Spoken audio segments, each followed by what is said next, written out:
de Cristo reanima tu Buenas noches, hermanos. Un saludo afectuoso para todos los que están en la plataforma. Y gracias, Juan, por tu exposición. Excelente.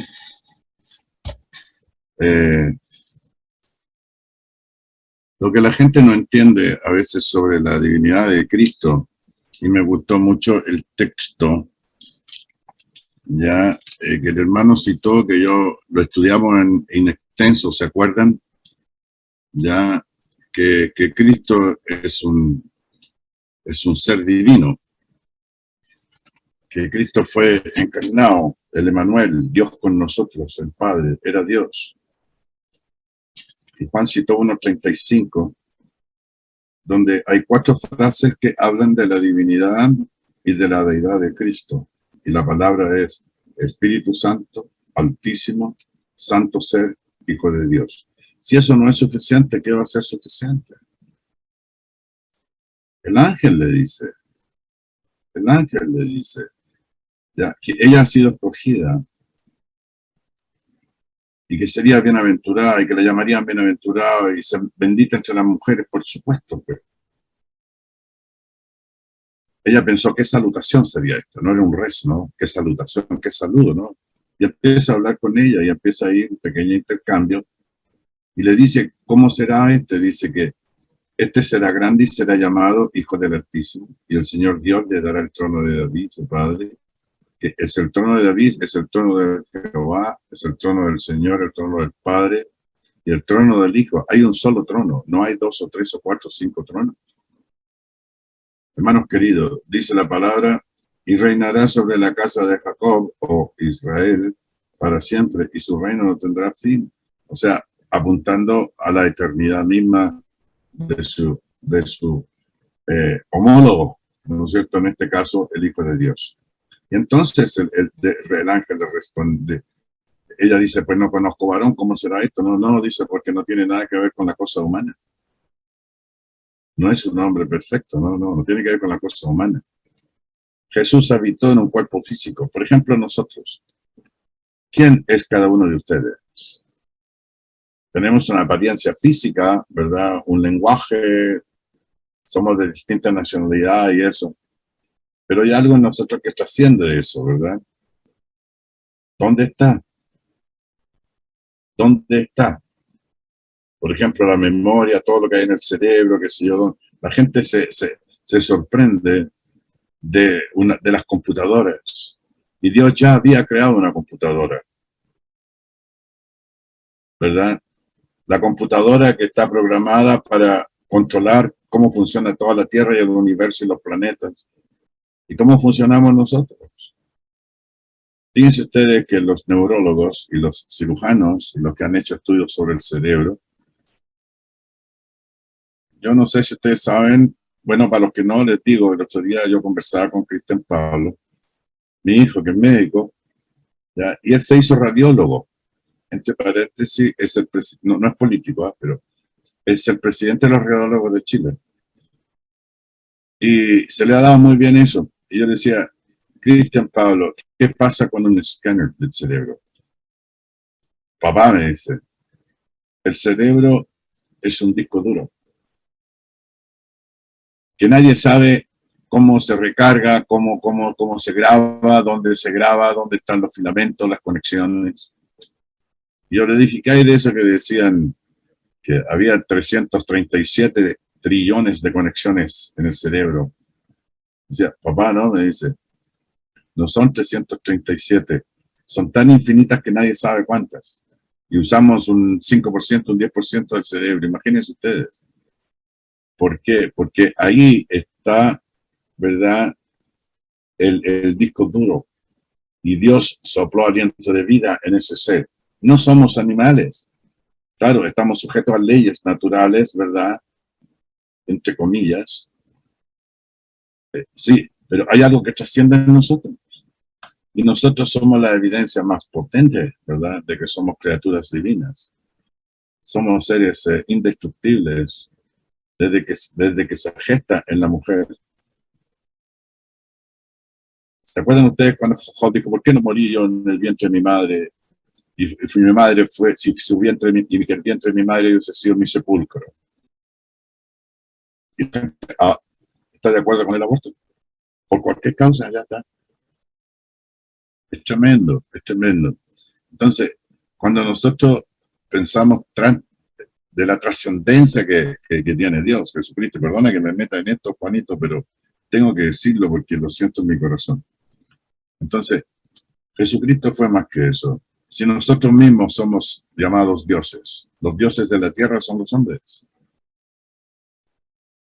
Incluso en Isaías dice, vosotros dioses sois. ¿En qué sentido somos dioses? Pero con mayúscula, ¿verdad? O sea, con minúscula. Pero aquí está hablando, ¿verdad?, de la esencia divina misma. El Espíritu Santo vendrá sobre ti. Y el poder del Altísimo te cubrirá con su sombra. Por lo cual también el santo ser que nacerá, ya nació santo, era santo antes de su origen, y será llamado Hijo de Dios. Fíjense ustedes que yo expuse en una plataforma de la Iglesia de Cristo en Santiago, manejada por los hermanos de ahí y dirigida por el hermano Brad Mitchell. Yo un día mencioné en un versículo de las Escrituras cuando Jesús habla de su preexistencia, le dice, antes que Abraham fuese, yo soy. Y le dice la gente, se le va encima, le dice, tú no tienes 50 años visto a Abraham. Y Jesús dice, antes que Abraham fuese, yo soy. Bueno, el hermano mencionó el otro día lo que es una teofanía. Teofanía es una manifestación gloriosa de Cristo en el Antiguo Testamento. Y dice, y Abraham vio mi día, me vio y creyó, y eso le fue contado por justicia. ¿Qué le fue contado por justicia a Abraham?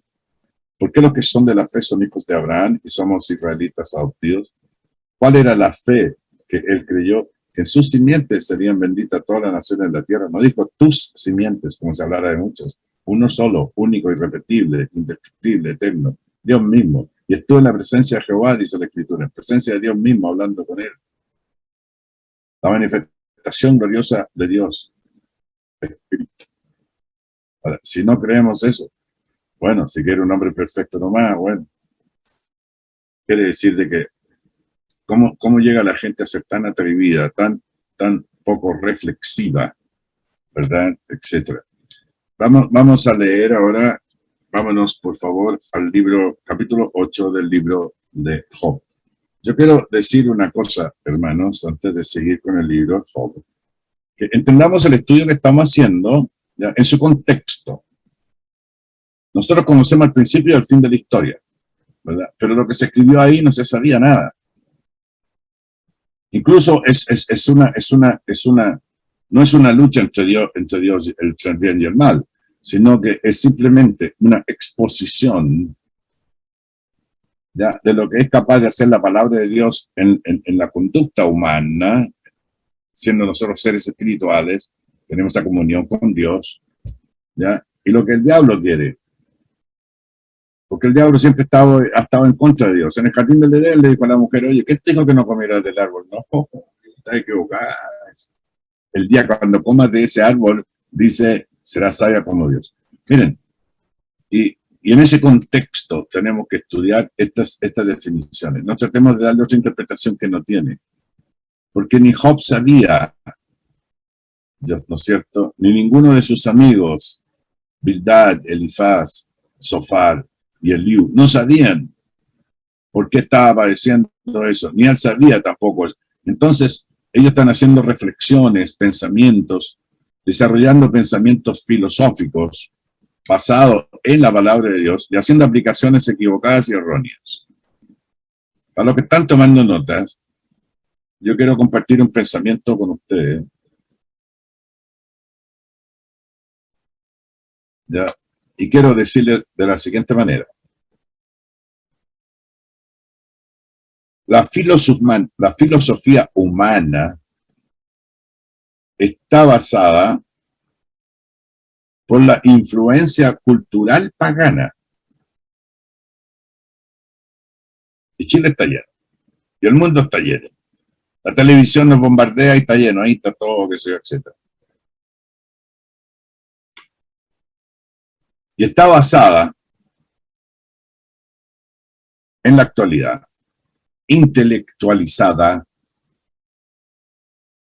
por el liberalismo y el modernismo. Si nosotros somos capaces de percibir eso, nos vamos a dar cuenta por qué la palabra de Dios es dinamita. Acuérdense que la palabra que se usa en las escrituras es una palabra griega, dinamita, cuando dice no me avergüenzo del evangelio porque es poder de Dios. La palabra poder es dinamité en griego. Y ahí viene la palabra dinamita porque tiene mucho poder. Nitrato de no sé qué cosa, qué sé yo, pum, hace una explosión y pueden ser de cientos de miles de megatones y así es la bomba atómica y qué sé yo, etcétera y todo lo demás, pero la dinamita. También se puede usar en un sentido coloquial, en un sentido folclórico. Este es dinamita, o sea, en el sentido que tiene mucho poder, mucha fuerza, que se necesita. Pero el Evangelio dice, porque el Evangelio es el poder de Dios para salvar. Es la dinamita. Hermanos, ya, Bildad, en el capítulo 8, ya le echamos un vistazo, pero lo vamos a repasar porque tengo aquí 4 o 5 pensamientos que tengo que compartir con ustedes. Le respondió, ¿verdad? A Job. El verso 1 dice, ¿hasta cuándo hablarás tales cosas y las palabras de tu boca será como viento impetuoso? Ellos eran gente inteligente, ellos podían manejar las palabras. Pero ellos no saben lo que está padeciendo él. ¿Y por qué lo está padeciendo? Entonces se equivocan mucho y tratan dentro de su entendimiento. También cometen muchos errores. Dicen declaraciones verdaderas de Cristo, pero luego le ponen de su propio conocimiento humano. Y por eso yo quiero decirles a ustedes, ya, la escuela filosófica de estas personas estaba contaminada en muchos sentidos. Son verdades que se dicen de Dios aquí. Bildad dice muchas verdades, Sofat también, Elifaz, y igual Job, pero cuando ellos quieren hacer una aplicación, se equivocan. ¿Acaso torcerá Dios el derecho o pervertirá el Todopoderoso la justicia? Claro que no, pues es obvio. Esto es lo que se llama, ya, una figura, se llama interrogación.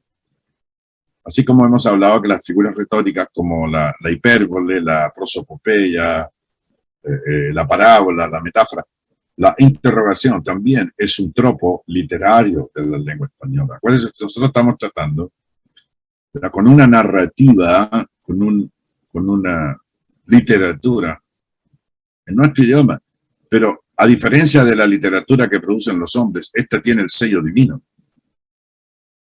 Y eso es lo que la hace distinta.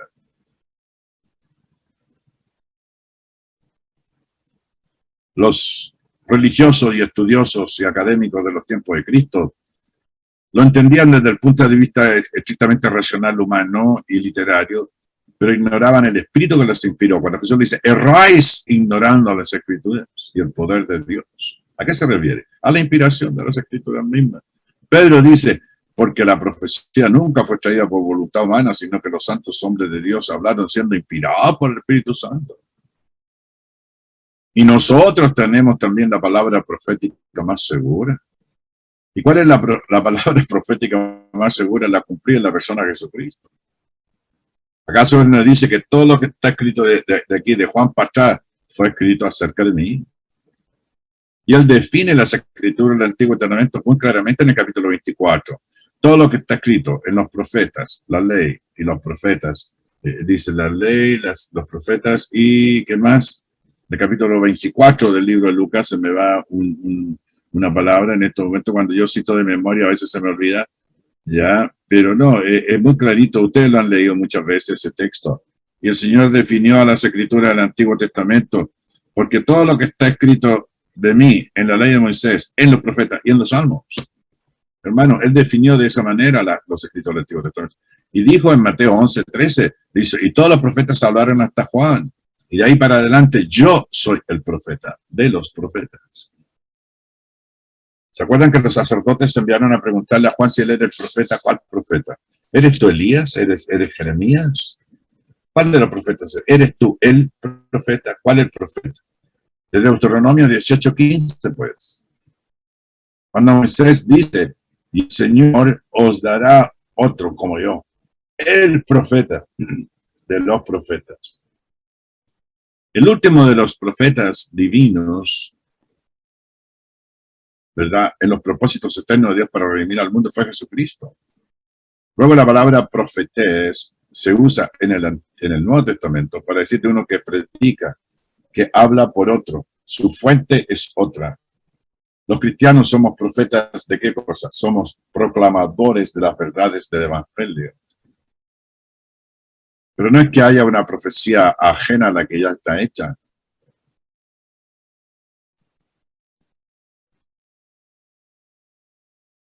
Entonces le dice el verso 4, si tus hijos pecaron contra él los echó en el mar de su pecado, en el lugar de su pecado.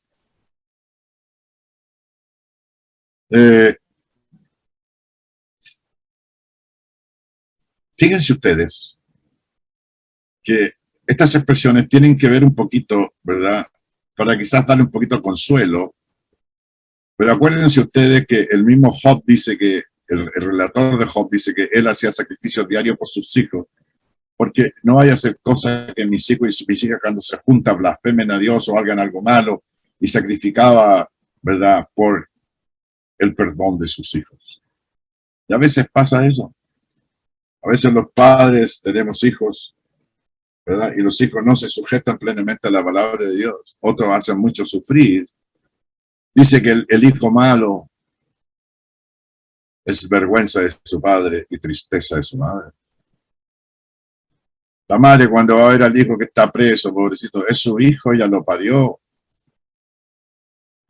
Le dio de sus pechos, lo cuidó, lo lavó, lo protegió.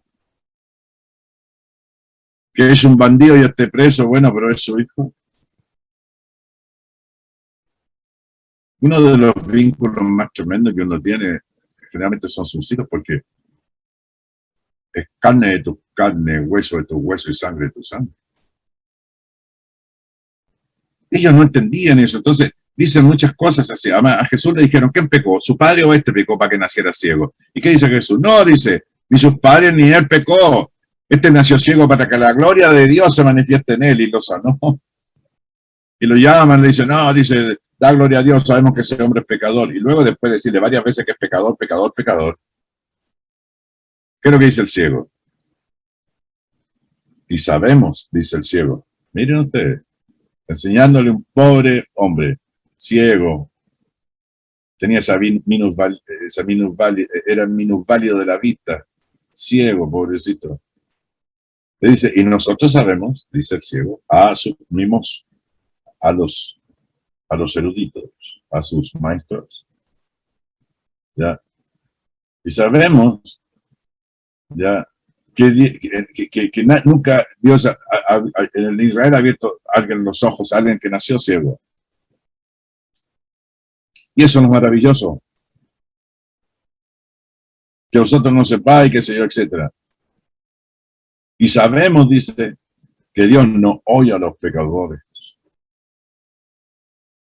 Pero si alguno es temeroso de Dios, a ese oye. Es una de las declaraciones máximas de una verdad que ya trasciende más allá de nuestro propio entendimiento. ¿A qué se refiere ese texto? Yo he escuchado a hermanos decir lo que viene, ve que Dios escucha a los pecadores. No, está hablando de Cristo. Porque ustedes han dicho, da gloria a Dios, sabemos que es pecador. No, que ese es pecador, que no guarda el sábado. Si es pecador o no es pecador, no lo sé. Y sabemos que Dios no oye a los pecadores, pero si alguno es temeroso de Dios, a ese oye. ¿A qué se está refiriendo el ciego? A Jesucristo, pues.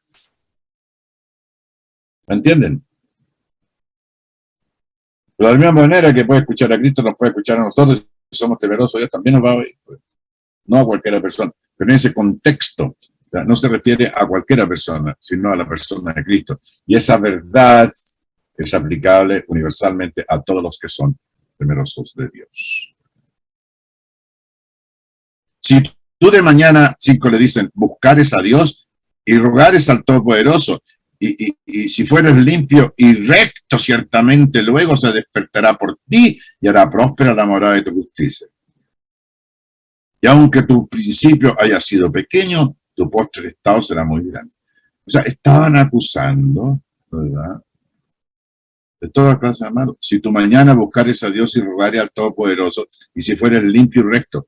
Aquí yo tengo un círculo en la palabra recto. El Señor había sido que decía que era recto, pero ahora en su sabiduría humana, ¿verdad?, y equivocada, Bildad dice que no, tú estás diciendo que tú no eres recto. ¿Y qué es lo que dice el Señor cuando habla, cuando le dice a Satanás, no has visto a mi siervo Job, que es perfecto, recto, apartado del mal, y qué sé yo, y todo lo demás? Está equivocado. A veces nosotros somos muy buenos para hacer juicios de otras personas. Los juicios que tenemos que hacer es a nosotros mismos. Y busca respuesta en las tradiciones, ya en el folclore, en lo que la gente decía de la costumbre, de los pensamientos de Dios verdadero. Porque esta es otra cosa importante. El Dios de Israel era el mismo Dios de ahora. Jesucristo era la misma manifestación gloriosa del Antiguo Testamento. ¿Acaso no estaba el Espíritu de Cristo en los profetas del Antiguo Testamento? Dice que Isaías. Y todos los que hablaron era Jesucristo. Él es el Logos, Él es la palabra, Él es el inspirador, Él es sustentador de su palabra, en la imagen misma de su sustancia. Y todas las cosas fueron hechas por Él. Y Él es el sostiene todas las cosas creadas por la palabra de su poder, Jesucristo. Hecho superior a los ángeles y a todos los profetas anteriores. Es el Hijo de Dios mismo, es Dios mismo en la tierra. Es la manifestación gloriosa de Dios en la tierra, Cristo.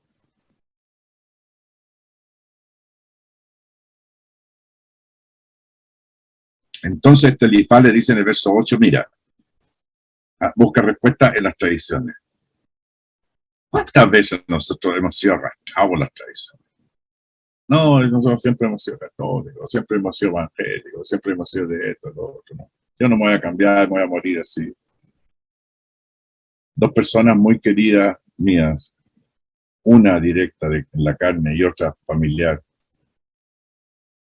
ya mayores, se juntaron ellas dos y se prometieron que nunca iban a salir de la Iglesia Católica, porque ya había salido una hija de una de ellas y la otra hija de ella también.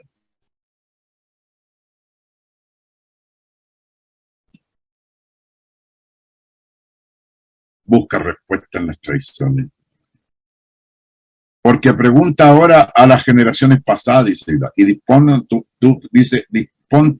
para inquirir a los padres de ella, pues nosotros somos de ayer y nada sabemos. Bueno, esa es una cuestión de él, ¿no? Siendo nuestros días sobre la tierra como sombra, es cierto.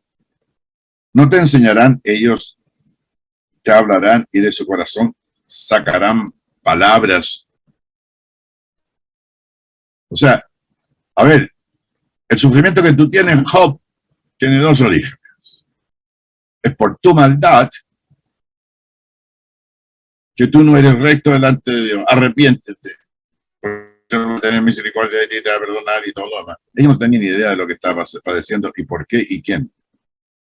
Crece al junco y dicen, no, cosas muy lógicas, ¿no? Que tienen que ver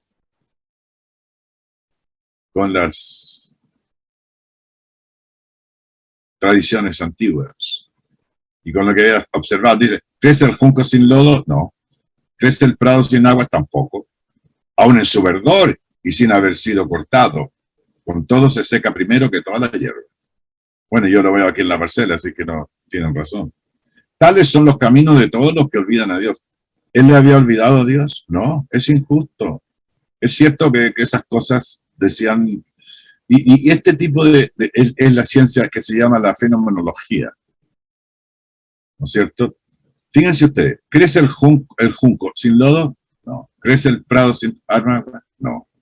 Y aún en su verdor, sin haber sido cortado. Con todo se seca primero que todas las hierbas.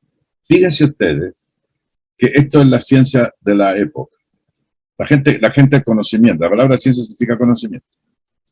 Antes que existiera la química empírica como hoy día, que con 5 cc de sangre te hacen 500 exámenes y te ven la bilirrubina, el antígeno prostático, todo lo que tú quieras que yo te lo ven ahí, que yo, etcétera, el azúcar en la sangre y todo lo demás. Pero después que el hombre ha avanzado mucho, ¿verdad? La ciencia empírica, la química pura de probeta, que no hay equívocos. Pero entonces, la ciencia estaba basada en el conocimiento que ellos tenían, como también hoy día. Y así fue creciendo, ¿verdad?, hasta llegar a donde estamos. Sin embargo, eso se llama fenomenología. ¿Qué es lo que es la fenomenología? Es el estudio de los fenómenos, o sea, la observancia de las ocurrencias. La observancia de las ocurrencias era ciencia pura. Ah, la vaca nace a los tantos meses para el caballo, los pollitos a los no sé cuántos días, y así por el estilo, ¿no? Ah, y los equinoccios de verano, otoño, invierno, primavera, verano, otoño, y así, ¿no? Las estaciones, la observancia de las ocurrencias.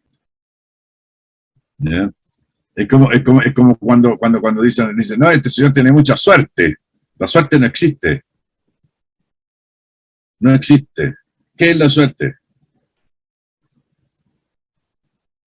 ¿Qué es la suerte?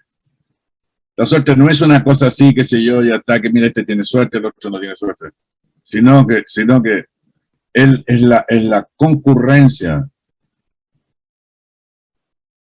de las cosas que pasan a tu alrededor y coinciden. En la concurrencia es el resultado de la concurrencia de las coincidencias. Por ejemplo, cuando alguien se saca el loto o qué sé yo, etcétera, o alguna cosa así, concurren los números, qué sé yo, y coinciden, y entonces tú miras tu número y te saca el mismo número y tienes el premio. Pero no es algo etéreo, no es algo que puede ser estudiado. Y ahí da pena que personas con estudios universitarios y toda la televisión. El otro día estaba la Yolanda Sultano hablando puras leceras. ¿Ah? Una señora que practica la adivinación. En los días del Señor eran todos muertos aquellas personas. Son las que apartan al Señor, a la gente de la verdad. Son todas mentiras. ¿Ya? Hay un libro que se llama El fraude cautivante. Es un fraude. Son vendedores de ilusiones, charlatanes de feria. Pero la gente va a verlo, y esa gente es millonaria, tienen mucho dinero, porque por cada persona que va le piden 80, 90, 100 lucas, y al ladito tenían una tienda donde venden unas velas, venden unas cuestiones aromáticas, y tiene que hacerlo a tal hora, acostarse con tal ropa, en una cama con sábanas nomás, y a medianoche, y qué sé yo, y todo lo demás, y pura ignorancia. La ignorancia, la superstición y el paganismo tiene perdido al mundo. Con todo se seca primero que dice, tales son los caminos de todos los que olvidan a Dios. O sea, él dice, tú te has olvidado a Dios, por eso estás sufriendo. No es cierto, ¿verdad? Y dice, y la esperanza del impío perecerá, por supuesto, eso es cierto. Porque su esperanza será cortada y su confianza es tela de araña, pero no en el caso personal de Job. Se apoyará él en su casa, mas no permanecerá ella en pie. No es el caso de Job. Se asirá de ella, mas no resistirá. No será así. Job no era el caso. A manera de un árbol, dice, está verde delante del sol y sus renuevos salen sobre sus huertos. Eso tampoco se lo pueden encargar a Job. No era él la persona, ¿verdad?, que está esperando. Incluso después dice que reverdece y tiene más hijos, ¿se acuerdan? Y más hijas. Se van entretejiendo sus raíces junto a una fuente, así era el caso de Job, y entrelazándose hasta un lugar pedregoso. Si le arrancaran de su lugar, se negará, entonces diciendo, nunca te vi. Ciertamente será el gozo de su camino, y del polvo mismo nacerán otros. He aquí, Dios no aborrece al perfecto. Aquí hay otra frase. Yo les dije en el verso 6, que pusieran en un círculo la frase, dice, si fueres limpio y recto. Acuérdense que era santificado el Señor, apartado del mal. Era limpio él y recto, ¿no es cierto? Justo, moralmente justo. Él era todo eso, pero ahora le dicen que no. Aquí dice, aquí Dios no aborrece al pecador, al perfecto. Si tú eres perfecto delante de Dios, en hacer la voluntad de Dios, claro que era perfecto. Dios dijo que, y dio testimonio de que sí, él era perfecto. Pero aquí sus amigos están equivocados. Por eso más tarde Dios pide al final del libro, me estoy adelantando, al final del libro, Dios le pide a a Job, que sacrifique, ora a él por sus amigos y que sacrifique por todas las tonterías que dijeron sus amigos. Porque por muy capaz que hubiesen sido Bildad, Sofar, Eliú y qué sé yo, el otro, Bildad, Sofar, el otro Eliú y ¿cuál era el otro? Ya se me olvida. Bueno, estos personajes, Bildad, Elifaz. Dice el Señor, le dice que haga un sacrificio por ellos para que el Señor les perdone. Y aquí Dios no aborrece al perfecto, claro que no aborrece al perfecto, pero no es el caso de Job, porque Job había sido declarado perfecto por la boca de Dios. No saben de qué están hablando. Aún llenará tu boca de risa y tus labios de júbilo. Los que te aborrecen serán vestidos de confusión, es cierto. Y la habitación de los impíos perecerá. Por supuesto que eso es cierto. Pero ellos dicen, tú no vas a alcanzar eso porque mira la condición que está por eso, porque eres un malo perverso. Después lo acusan de todo, lo acusan de maltratar a la viuda, de no asistir a los pobres. Tú eras antes el que daba los consejos, mira ahora en la condición miserable que te encuentras. Hermano, en el capítulo 9, el subtítulo que tiene aquí dice que la incapacidad de Job para responder a Dios. Bueno, es cierto. El verso 2, ciertamente yo no sé, dice yo sé que es así. ¿Qué es lo que dice en el contexto de la conversación y del intercambio? Ciertamente yo sé que es así. Es así, claro, lo que ustedes han dicho en algunas cosas es así. ¿Y cómo se justificará el hombre con Dios? Pregunta. Oh. Yo le pregunto a usted, ¿cómo se justificará el hombre con Dios? Si quisiera contender con él, no le pondrá a responder a una cosa entre mil. O sea, la perfección de Dios. ¿Y qué es lo que es Dios? Dios es sabio, fuerte y poderoso. Alguien que me lea, por favor, Proverbios 19:3, por favor. De la asamblea, uno que esté ahí en la pantalla, en la plataforma, que me lea ese texto, por favor. Dice el verso 4 al final, ¿quién se endureció contra él y le fue bien? ¿Contra Dios? No. El ejemplo lo tenemos en el caso de Faraón, dice que endureció el corazón de Faraón, la palabra. Pero no es que Dios negó la voluntad, le negó la voluntad de hacer decisiones a Faraón y lo manejó como un títere. No. Que la manifestación gloriosa de Dios a través de las plagas más endurecía el corazón. ¿Por qué? Por su maldad, su terquedad, su ignorancia, su superstición, su paganismo, su filosofía humana. Todo lo perdido que estaba en esa pobre gente. Y eso le hacía ponerse más duro el corazón que hasta que tuvo que claudicar y reconocer que el Dios de los hebreos es Dios. Y el Dios de toda la tierra y el Todopoderoso. Él incluso le dice a Moisés, mira, si aquí no hay ningún problema, dice, está bien, vamos a agregar a las deidades egipcias otro Dios, el Dios que dices tú, el Dios sin rostro, el Dios sin nombre. No era el caso. No era el caso. Ignoraban, no sabían nada. Y se las daban de sabio y todo lo demás. Y mira tú, hasta todavía la religión, hay una religión egiptológica que se basan en todas esas supersticiones y todas esas cosas. ¿Qué me va a leer entonces Proverbios 19:3, por favor? Antes que pase el tiempo, que se nos termina. Yo lo leo, hermano. Ya, gracias. Adelante. La insensatez del hombre tuerce su camino, y luego contra Jehová se irrita su corazón. Qué bueno, qué bueno. Léalo de nuevo. La insensatez del hombre tuerce su camino, y luego contra Jehová se irrita su corazón. Tuerce su camino, sin que Dios lo obligue ni nada. La insensatez, que no le funciona. ¿Y qué dice luego? Y la segunda frase, Y luego contra Jehová se irrita su corazón. y contra el Señor se irrita su corazón. Hacemos todas las cosas mal y nos portamos mal, somos moralmente injustos, somos soberbios, vivimos por la carne, los deseos, los ojos, la vanagloria de la vida, los deseos de la carne, de qué sé yo, etcétera, ¿no es cierto? Todas las cosas malas. Y después algo sale mal y nos irritamos y le echamos la culpa al Señor. Que por qué Dios eso, por qué Dios lo otro. De repente alguien te dice, oh, mire, en otros países se está ahogando la gente que está lloviendo mucho, aquí apenas llueve. Bueno, ¿por qué le echan la culpa al Señor? No. De repente la naturaleza tiene sus leyes y se porta de esa manera, y a veces los hombres van a tener que sufrir por causa de esas cosas.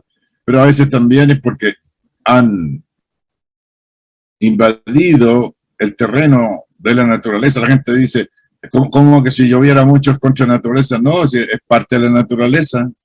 La nieve, los terremotos y todas esas cosas obedecen a leyes naturales. Y nosotros tenemos que ser lo suficientemente sabios para tomar, digamos, carta en el asunto, ¿verdad? No construir casas en lugares pantanosos, contaminados, cerca de ríos, qué sé yo, etcétera. No donde haya desprendimientos de nieve, no donde podamos sufrir alguna. No, y el hombre va y la va quitando. Aquí en Quillota han hecho como 10 poblaciones en el lecho del río. El día que el río llueva, los 10 días seguidos, se lleva a toda esa gente.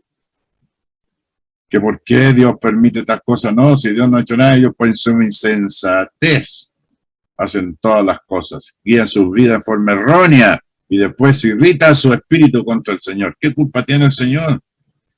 ¿Por qué le echamos la culpa al Señor? El Señor no tiene nada que ver en eso. Para nada. La perfección de Dios. Dios es sabio, fuerte y poderoso. Él arranca los montes con su furor y no sabe quién los trastornó. Él remueve la tierra de su lugar y hace temblar sus columnas. Que vayan los geólogos, la Gergonomín, no sé, la organización de los que estudian las cuestiones de la tierra, los geólogos, etc. Que vayan a ver el socavón que hay allá en el norte, en Tierra Amarilla. Claro, si el hombre empieza a violar la naturaleza va a actuar en consecuencia. Va a comportarse de acuerdo a las leyes naturales. ¿Ya? Él manda el sol y no sale, y sella las estrellas. Él solo extendió los cielos y anda sobre las olas del mar. Él hizo la Ofa, el Orión y las Pléyades, y los lugares secretos del sur. Él hace cosas grandes e incomprensibles y maravillosas sin número. He aquí que él pasará delante de mí y yo no lo veré. Pasará y no lo entenderé. He aquí arrebatará. ¿Quién le hará restituir? ¿Quién le va a decir, oye, devuélveme lo que me quitaste? ¿O quién le dirá, qué haces? Dios no volverá atrás su ira. Y debajo de él se abaten los que ayudan a los soberbios. Wow. Dios no volverá atrás su ira. ¿Qué significa que Dios no volverá atrás su ira? Dice que cuando rebalse el vaso de la misericordia de Dios se derramará su ira. El vaso, esa es una figura, otra vez. Estamos usando, igual que cuando se dice el pan en la cena del Señor, es una figura. Este es mi cuerpo. Esta es mi sangre. Dice, en el vaso de la ira de Dios se derrame sobre la tierra, o se derrama la furia de Dios. Dios tiene un vaso es un contenedor. Suponiendo un vaso ya grande, ¿verdad? De 1/4 de litro, ¿verdad? 250 cc. ¿verdad? Y ahí está, ¿verdad? El Señor amortiguando, soportando la maldad del hombre, etc. Pero llega un momento que ese vaso, cuando el vaso de la misericordia de Dios se desborda, la ira de Dios se derrama sobre el ser humano. Llega un momento en que Dios ya no puede contener más la maldad del hombre. Y entonces la ira de Dios, a través de distintos medios, guerras, tumultos, muertes, asaltos, inundaciones, terremotos, que se abre la tierra y se traga países enteros. Mucho cuidado con eso, mucho cuidado. Que vayan los que se dedican, ¿verdad?, a estudiar los terremotos, los volcanólogos. De las entrañas de la tierra viene el poder de Dios, de las columnas de la tierra. Fíjense ustedes que Serna Geomin es la empresa que estudia las conductas geológicas de la tierra, y sobre todo en el caso de las mineras y todas esas cosas.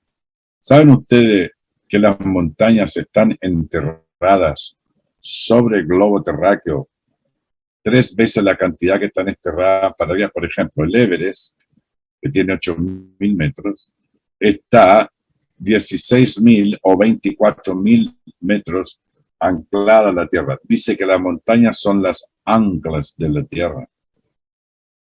¿Acaso no ponemos nosotros cimiento en la casa para que no se nos caiga y todo lo demás?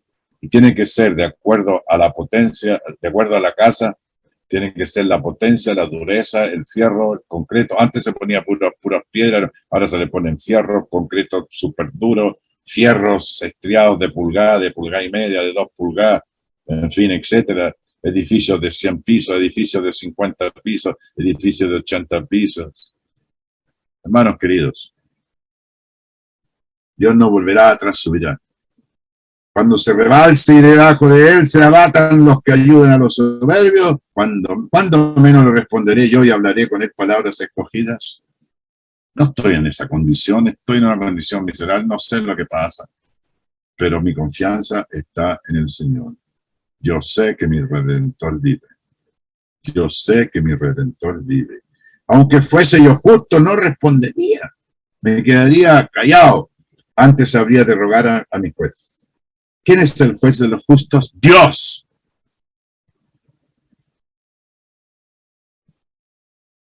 Y yo le invocaré y él me respondiese. Si yo le invocare y él me respondiese, aún no creeré que haya escuchado mi voz, porque me ha quebrantado con tempestad y ha aumentado mis heridas sin causa. No me ha concedido que tome aliento, sino que me ha llenado de amargura. Si habláremos de su potencia, por cierto, es fuerte. Si de juicio, ¿quién me emplazaría? Si yo me justificare, me condenaría mi boca. Si me dijere perfecto, esto me haría inicuo. Fíjense usted que estamos ante un filósofo de Dios. Si fuese íntegro, no haría caso de mí mismo. Despreciaría mi vida. Una cosa resta que yo diga. Al perfecto y al impío, él los consume. El Señor hace salir el sol sobre justos e injustos. ¿Por qué dice aquí que al perfecto y al impío él los consume? O sea, ambos tenemos fecha de caducidad, como los yogur. Pero no la tenemos marcada en la frente ni en algún momento con algún certificado, algún papel, alguna cosa. Pero sí tenemos fecha de caducidad. Uno no se muere ni un día antes ni un día después. Hermanos queridos, una cosa resta que yo diga, al perfecto y al impío, él los consume, ¿sí? Si azote mata de repente, se ríe del sufrimiento de los inocentes. La tierra es entregada en manos de los impíos y él cubre el rostro de sus jueces. Si no es él quien es, ¿dónde está? Mis días han sido más ligeros que un correo. Huyeron y no vieron el bien. Pasaron cual naves veloces, como el águila que se arroja sobre la presa. Si yo dijere, olvidaré mi queja. Dejaré mi tristeza, mi triste semblanza y me esforzaré. Me turban todos mis dolores. Sé que no me tendrás por inocente. Yo soy impío. Él reconoce su condición. No es que fuera malo per se, sino que reconoce lo limitado que él es para que trabajare en vano, aunque me lave con agua de nieve y limpie mis manos con limpieza misma. Y aún me hundirás en el hoyo y mis propios vestidos me arruinarán, porque no es hombre como yo para que yo le responda. Y vengamos juntamente a juicio. Ustedes y yo delante de Dios, ¿por qué estoy en esta condición? No hay entre nosotros árbitro que ponga su mano sobre nosotros dos. Quite de sobre mí su vara y su terror que me espante. Lo único que quiero, Señor. Entonces hablaré y no le temeré, porque en este estado no estoy en mí.